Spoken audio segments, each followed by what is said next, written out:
Você já reparou que as histórias da maioria dos filmes que assistimos são bem parecidas? Eles sempre começam com algum tipo de conflito que vai se intensificando até chegar em um ponto que não há mais nenhuma saída e quando tudo parece perdido, alguém surge para terminar com a crise e restabelecer a normalidade. E o primeiro livro de Reis na Bíblia é muito parecido com esses roteiros de filmes, com apenas duas diferenças. A primeira é que tudo que é narrado ali é real, aconteceu realmente no passado. E a segunda é que o grande vilão da história continua agindo até hoje, causando muito mal à humanidade. E no vídeo de hoje eu quero falar com você sobre uma rainha chamada Jezabel, que levou seu marido a destruir a nação de Israel, e também quero falar sobre o seu espírito, uma entidade demoníaca que circula pelo mundo, influenciando pessoas a tomarem decisões contrárias à vontade de Deus. E em Apocalipse capítulo 2, do versículo 20 ao 25, Jesus alertou os cristãos sobre o espírito de Jezabel, que continua enganando muitas pessoas, e eu vou te mostrar como não cair nas tentações desse demônio. Mas antes de começarmos, eu quero pedir que você se inscreva no meu canal. É só clicar nesse botão inscrever-se que está aqui embaixo do vídeo e depois ative o sininho da notificação para você receber no seu celular os próximos vídeos que eu colocar, tá ok? Então vamos lá. Para entender o contexto da história do livro de 1 Reis no Antigo Testamento, vamos enxergá-lo como um filme. Ele começa com Davi como rei de Israel, mas ele já está idoso e perto da morte. Depois dele, o seu filho Salomão assume o trono. O seu reinado tinha tudo para ser ainda melhor e mais próspero que o de seu pai. Foi Salomão quem construiu o templo do Senhor, mas ele acaba tomando algumas decisões ruins e as coisas começam a dar errado. E assim que ele morre, a nação se divide em duas e a paz nunca mais reinou como reinava no passado. E muito disso acontecia porque a maioria dos reis de Israel eram maus, abandonaram a fé em Deus e introduziram ao povo outros deuses pagãos. E a situação piorou ainda mais quando Acabe chegou ao trono. E não é por acaso que a própria Bíblia o classifica como o pior rei que já existiu em Israel. Mas, por pior que Acabe pudesse ser, grande parte da maldade que existiu durante o seu governo se deve à sua esposa Jezabel. Jezabel era filha de um rei da Fenícia que ficava onde estão o Líbano e a Síria hoje. A Fenícia era uma nação idólatra e inimiga do povo de Deus. Mas Acabe se casou com a princesa daquela nação mesmo assim, porque ele queria ter mais influência na região, fazendo daquela mulher rainha na terra em que Deus tinha prometido um dia a Abraão. E Jezabel adorava um deus chamado Baal, que era o deus da chuva e da fertilidade. E por ter crescido em meio ao poder e ao pecado, ela se tornou uma mulher muito influente, poderosa e principalmente muito má. Tanto é que o capítulo 25 de 1 Reis declara que ela incentivava Acabe a fazer o que era errado. Apesar de o rei de Israel ser o culpado por suas escolhas erradas, grande parte da sua queda se deve à sua esposa. Jezabel odiava tanto o Deus de Israel que ela ordenou que todos os profetas do Senhor fossem mortos. E perceba uma coisa, não foi Acabe quem mandou matar aqueles homens de Deus, foi a sua esposa. E por mais que ele estivesse longe da presença do Senhor, com certeza ele ainda tinha um temor em seu coração. Já Jezabel só tinha ódio. E a perseguição a esses homens de Deus foi tão grande que o profeta Obadias teve que esconder 100 profetas dentro de uma caverna, alimentando eles com pão e água por vários dias. Você tem ideia do que significava para aquela época e aquela sociedade ter um rei liderado por sua rainha? Isso era inaceitável, porque a bênção sempre esteve sobre o rei e era ele quem deveria tomar as decisões sobre o seu povo. E isso só nos mostra a incompetência e a fraqueza de Acabe. E se prestarmos atenção, vamos perceber que houve momentos na vida de Acabe que parecia que ele queria se arrepender e seguir o caminho de Deus. Mas sempre que uma luz de esperança surgia, Jezabel dava um jeito de apagá-la. Isso porque o rei, como eu disse antes, era um homem fraco em suas convicções e principalmente em sua fé. E outra história que deixa isso muito claro foi quando Acabe queria comprar uma vinha de um homem chamado Nabote. Aquele agricultor era servo de Deus e recusou a proposta do rei por acreditar que aquela oferta desagradava ao Senhor. Acabe ficou muito chateado com aquela negativa e ele voltou para o palácio para se lamentar. E quando Jezabel ficou sabendo do que tinha acontecido, ordenou que algumas pessoas acusassem Nabote injustamente de blasfemar contra Deus e contra o rei, sendo condenado à morte por apedrejamento. E depois que aquele homem morreu, Acabe comprou a vinha, provando mais uma vez que ele era apenas um fantoche nas mãos daquela mulher tão cruel. E outro episódio que mostra o poder de Jezabel e a fraqueza de Acabe está no capítulo 8 de 1 Reis, onde a rainha ordena que todo o povo de Israel vá até o Monte Carmelo e se reúna a ela, junto com 450 profetas de Baal e 450 profetas de Azerá que comiam na mesa dela, para desafiar a Deus e o profeta Elias. E eu quero abrir um parêntese aqui para chamar a sua atenção para algo muito importante. Perceba o quanto o espírito de Jezabel é perigoso. Ele tem uma voz de influência e controle muito poderosa, e foi assim com Acabe e continua sendo assim hoje em dia, com todas as pessoas que se deixam ser dominadas por essa entidade demoníaca. E no final do vídeo eu vou te mostrar a única maneira de você derrotar esse demônio, ok? E voltando ao desafio feito por Jezabel, a Bíblia diz que Elias desafiou os adoradores de Baal para ver quem é o verdadeiro Deus, Baal ou o Deus de Israel. Cada lado deveria preparar um altar e um sacrifício, mas não acender o fogo. Em vez disso, deveriam invocar os seus deuses para enviarem fogo do céu. Os profetas de Baal oraram, dançaram e até se feriram na tentativa de invocar Baal, mas não houve nenhuma resposta nem sinal de fogo.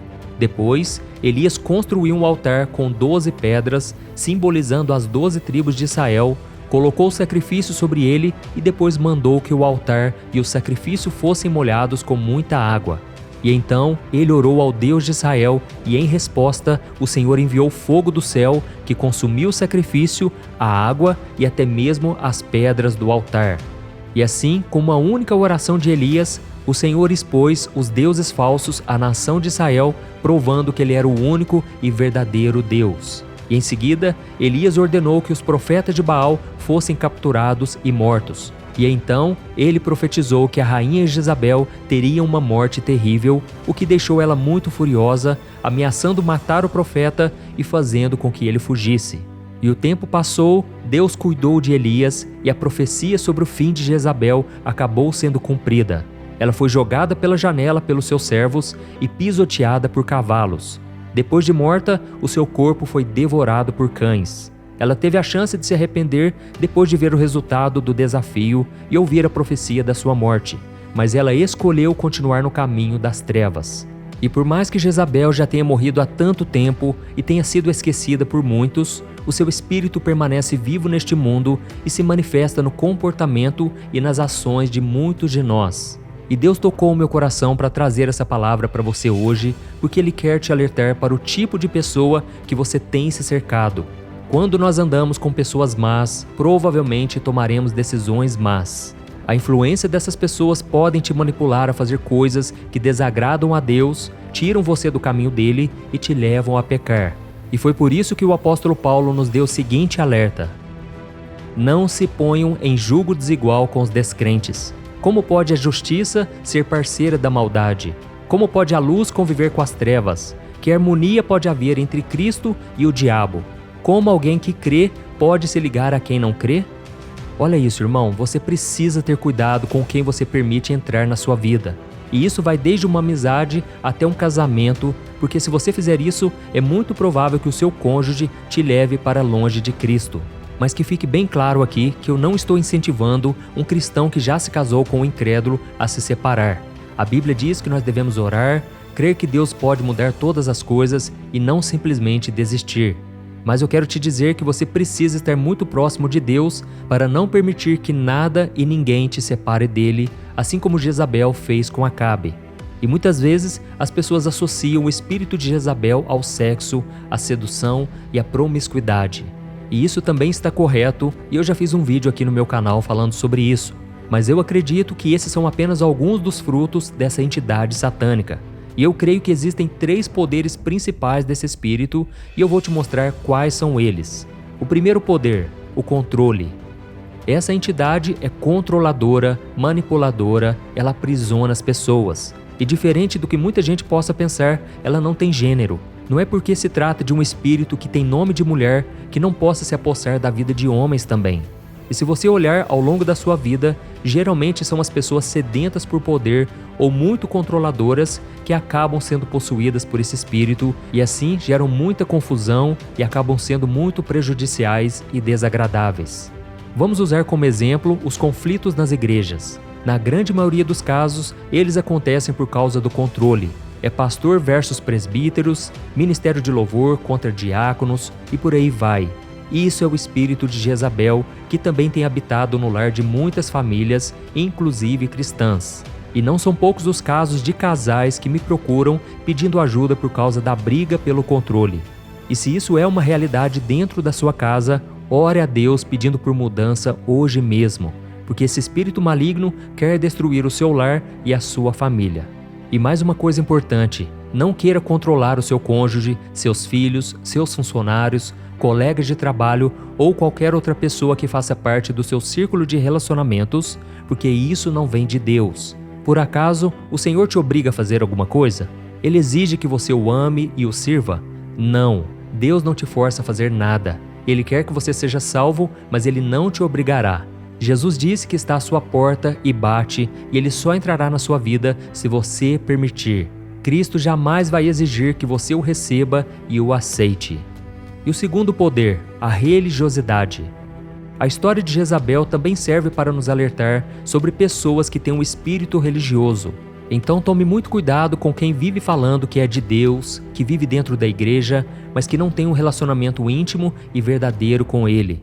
Essas pessoas cumprem os seus deveres religiosos, buscam ou mantêm altos cargos dentro da congregação e por causa disso se acham melhores e mais importantes do que os outros cristãos, quando na verdade não carregam Cristo em seus corações. E por mais que não sejam adoradoras de Baal ou de outra entidade, essas pessoas adoram a si mesmas e por isso elas são tão idólatras quanto um pagão. O terceiro poder, ódio à autoridade erguida por Deus. Na sua mente, Jezabel tinha toda a autoridade como rainha de Israel e não se importava com os profetas e nem com o povo de Deus. Ela não se arrependeu dos seus pecados, mesmo depois que Deus provou seu poder no Monte Carmelo. Ela também zombou de Jeú, o comandante militar do exército de Israel, antes dele ordenar que os seus servos a jogassem pela janela. E esse espírito também está presente em nossos dias, porque algumas pessoas querem buscar o seu próprio ganho egoísta, sem respeitar a ordem ou a hierarquia. E você acha que não existem pessoas assim dentro das nossas igrejas, famílias e comunidades? É claro que existem. Por isso, fique atento àqueles que manipulam, planejam, enganam e tentam assumir o controle das coisas para prejudicar as lideranças que foram escolhidas por Deus. Se afaste dessas pessoas, porque elas podem te induzir a fazer o que é mal e errado aos olhos do Senhor, ok? Irmãos, se isso fosse um roteiro de filme, a história provavelmente terminaria aqui, com o bem vencendo o mal e a paz sendo restabelecida para todos. A maioria das histórias que nós lemos nos livros e assistimos nos filmes tem um final feliz, com as situações sendo resolvidas e os vilões sendo derrotados. Mas não é isso que acontece nos 2 livros de Reis.